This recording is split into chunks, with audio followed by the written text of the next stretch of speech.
The film starts with Stan, who is a basketball scout for an NBA team. He's in Serbia to check out a player, and after watching him play, Stan is impressed by the tall basketballer. However, there's one problem. You can't be drafted into the NBA after the age of 22, and this Serbian giant is clearly older than that. Stan's suspicions are confirmed when the guy's teenage son shows up at the gym. As a result, Stan leaves Serbia empty-handed. The next player he examines smokes pot, while the two others fail to impress due to their attitude and lack of basic skills.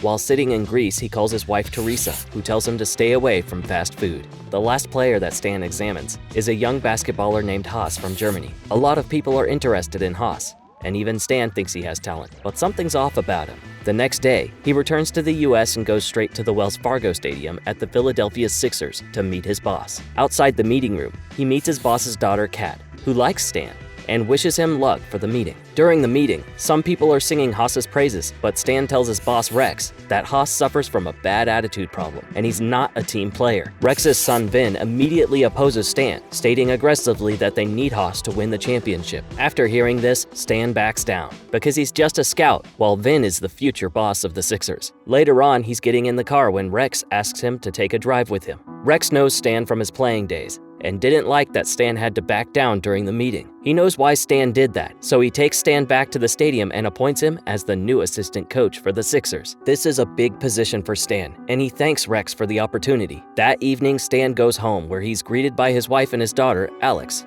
Alex wants to go watch a film that evening, and Stan gives her permission, which annoys Teresa. However, Teresa is really happy after learning about Stan's big promotion. That night, Stan is taking Alex to the film theater when he learns that she isn't sure about going to film school, and he tells her that she should chase her dreams if she really loves it. After dropping off Alex, Stan is driving back when the radio announces the news of Rex's death. This obviously breaks Stan's heart, who just lost his mentor and good friend. At Rex's funeral, Stan meets his friend Leon, who used to play with Stan and now works as an agent for NBA players. Stan also talks to Kat, who tells him that Rex was really happy to make Stan the assistant coach. She also explains that she's going to distance herself from the team and Vin is going to be the new boss. 3 months later, on his first day as coach, Stan's trying to teach Haas how to defend, but Haas isn't very keen on learning. Just then, Vin calls Stan into the office and admits that he was wrong to pick Haas, who isn't suited for the NBA. He says that he is desperate to win and needs new players, so Stan has to go back to being a recruiter. Stan doesn't like that idea,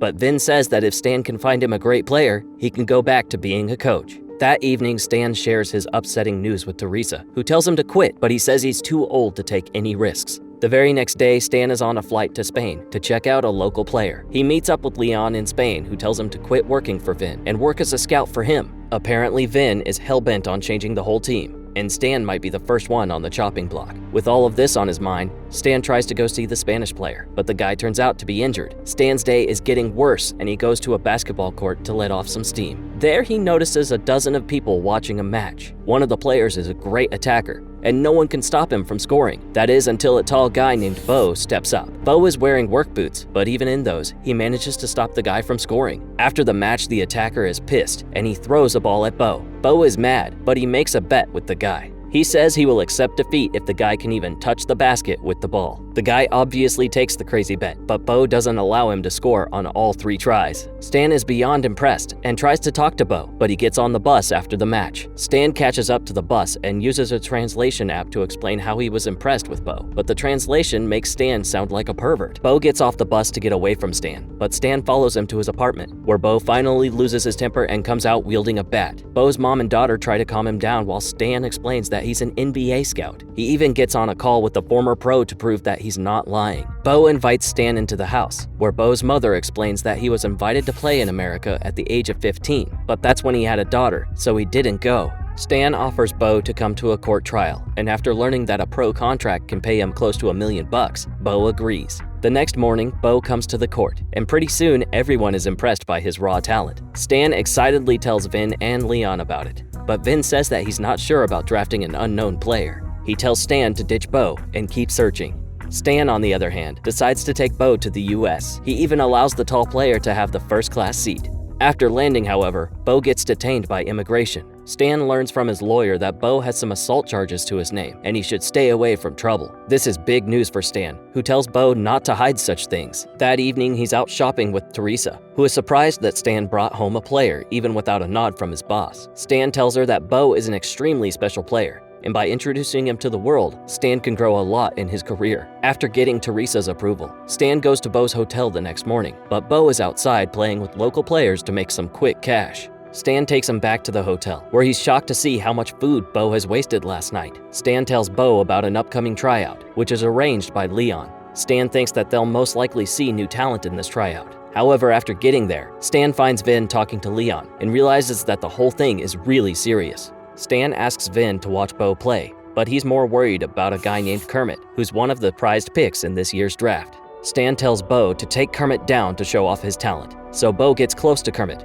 but Kermit is a bully who starts taunting Bo from the get-go. When the match starts, Kermit scores a point against Bo, but Bo is scoring back, and one time he even manages to stop Kermit. People are impressed with Bo, who's looking good out there, but it all changes quickly after Kermit says some nasty stuff about him. Pretty soon, Bo starts losing his focus because Kermit is in his head, and by the end of the match, Bo is down and out. Later on, Stan is telling Leon that he was wrong to put Bo in such a competitive match, but Leon thinks that this experience will help Bo grow. Vin, however, wants nothing to do with Bo, and he also disrespects Stan. Stan finally has enough of it, and he angrily tells Vin that he quits. He then asks Leon to get Bo into the combine that's taking place in 6 weeks. After that, he goes to have a chat with Bo, who's disappointed by his performance, and he wants to go home. Stan tells him that if he truly loves the game, he needs to man up and get better, and this gets Bo pumped up. The next morning, Stan wakes Bo up at 4 and gives him some new shoes. He takes Bo to a hill and tells him to climb it in 1 minute and 45 seconds.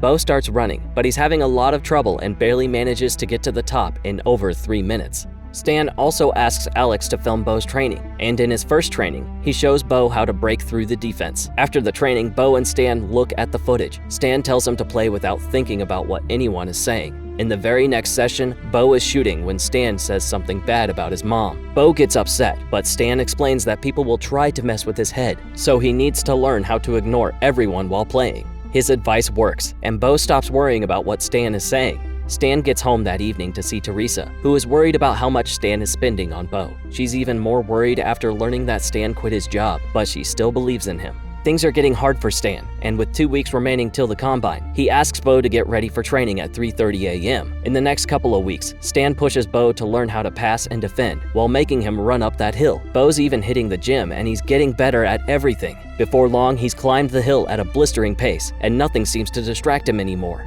He even manages to beat a cyclist on that hill, and he breaks the minute and 45-second target.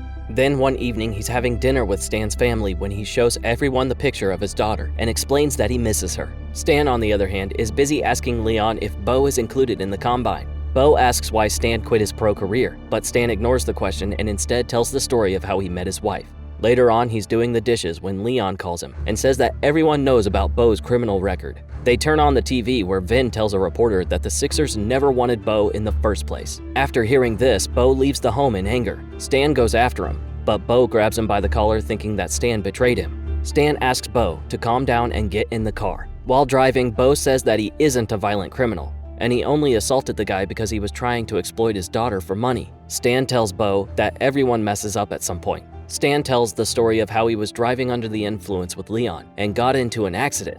While trying to save Leon's life, he broke his hand and ended his professional basketball career in that second. That evening, Stan tries to call people to give Bo a chance, but no one wants to do that. Stan is upset, but Teresa tells him to stop worrying about it. The next morning, Alex explains that they can use YouTube to show off just how good Bo is, and they can get some clout from basketball legend Dr. J, who likes Stan. Stan hesitantly agrees to the idea, and they all go to a court where Dr. J tells people that Bo is like a boa because it's so hard to score against him. This starts the Boa Challenge, where Stan pays people if they can even touch the basket against Bo. A lot of people try, but only one succeeds. The whole thing goes viral, and soon everyone is talking about how good Bo is. Even a pro player shows up for a short match against Bo, and even though the pro scores points, Bo manages to win the match. The social media goes crazy, and everyone, including Shaquille O'Neal, is asking the organizers to put Bo in the combine. Well, the organizers finally listen, and Bo learns about being selected for the combine from some reporters. Stan uses the opportunity to clear Bo's image and tells everyone how special Bo is. Stan is excited that Bo is in the combine, but Bo doesn't look so enthusiastic, and this worries Stan. Teresa tells him that Bo is most likely missing his family. The next day, Stan takes Bo to New York for the combine, but when they get to the hotel, Bo is surprised to see his mom and daughter waiting by the pool. He's happy to see his family and also looking forward to the game. That night, Stan notices Bo is nervous and assures him that it's okay to be a little nervous before big games. The next morning, they go to the combine, and the whole world watches Bo's extreme athleticism. He's even keeping up in popularity with Kermit. On the second day of the combine, Bo is up against Kermit once again. There's a lot of hype around him, and he doesn't disappoint. He keeps scoring points and proves challenging for Kermit. Even when he makes mistakes, he manages to come back. Leon tells Vin that everyone is looking to sign Bo, but Vin still isn't impressed. Just then, Kermit notices Bo's daughter, and he starts saying some really bad things about her. Bo can't ignore this and becomes visibly tense. Stan tries to get him off the court, but no one is listening to him. Bo's game keeps getting worse, and eventually he snaps and tackles Kermit. This obviously sends a bad message about him, and Stan is later telling Leon that it's a shame that this incident will end Bo's career. While Stan is drinking, Bo is helping his mother pack up. She tells him that even though he might not play in the NBA, she is happy to see that he enjoyed this experience. She believes that Stan really had a positive impact on Bo's life. The next morning, Stan is taking Bo and his family to the airport when he tells Bo that training him was the best professional experience of his life. He drops Bo off at the airport, and after their emotional goodbye, Stan suddenly receives a phone call from Leon, who wants Bo in another tryout. This one doesn't have any press, but there will be a lot of team owners. After hearing this, Stan gets Bo off the plane and drives like a madman to get to the high school in the Bronx. He gets there just in time and sees many stars, including Kermit. Stan tells Bo to play like he's got nothing to lose. As the game starts, Stan notices Kat in the bleachers. In the beginning, Bo isn't getting the ball, but when he gets a chance, he scores without fail. He also settles his score with Kermit by not allowing him to score even a single point. In addition to his solid defense, he keeps scoring more and more points. This is when Kat tells Stan that she's taking over the reins of the Sixers, and she wants him back, and he accepts the offer on the spot. Just then, Bo gets the ball and scores to establish his dominance. 5 months later, Stan is getting ready for his first game as an assistant coach when his daughter calls him to wish him the best of luck. Stan gets to the court to see the giant crowd, which includes Teresa. He then sees Bo, who's playing on the other team. He's using Stan's jersey number 22, and Stan tells him to play like hell. The film ends with Stan telling his team how to deal with Bo before the game begins. If you enjoyed that recap, I got a good feeling that you'll like this one too. Click on the video on your screen for more.